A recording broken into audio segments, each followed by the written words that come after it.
पूजा phone ने बहुत चिंतित लगुथिलो।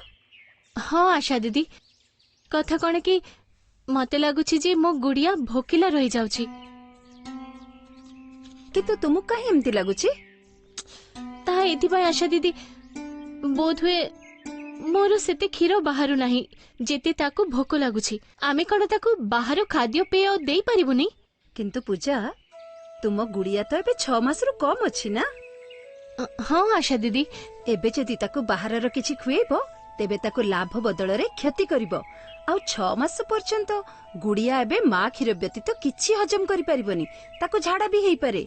आउ छोट पिला मानन पई डायरिया बहुत जीवनघाती होई पारे।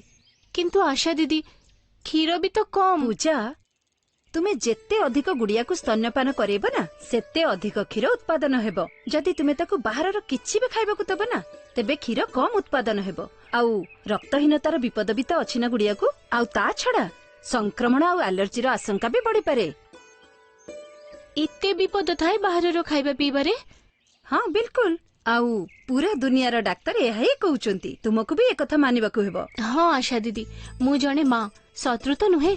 एबे मु मो गुड़िया को 6 मास जाए केवल मोरी क्षीर पिएबी। कथा कौन कि आशा दीदी जेते बेले लोक माने किछि कहंती तो मनरे अटकी जाए बस। पूजा जदि तुम मनरे कोनोसी भी संदेह आसे ना मु तो अछि ना मो सहित कथा आइ जिवो। आउ जिए जहा भी कहू केवल सेया मानिबो जहा डाक्टर कहंती। एबे त हम गुड़िया 6 मास पई केवल मार क्षीर ही पीबो। ठीक ना? ठीक ना? नमस्कार मु डाक्टर अनिता। शिशु को केवल 6 मास पर्यंत स्तन्यपान करांतु आउ किछि भी बाहर खाद्य दियंतु नाही। VHSND रे शिशुर ओजन निश्चय चेक करांतु। देखंतु जे तार विकास बयस अनुसारे हेउछि कि नाही। जदि तार ओजन MCP कार्ड रो हळदिया किंबा कमला अंश रे आसे तेबे एहा चिंतार विषय। जदि पिलाटी क्षीर पिउ नाही बोली मने हुए तेबे CHO आशा किंबा ANM को निश्चय भेटंतु।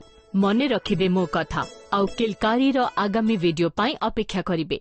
प्रसव पूर्वरु प्रसव परे किलकारी प्रत्येक परिवार सहित।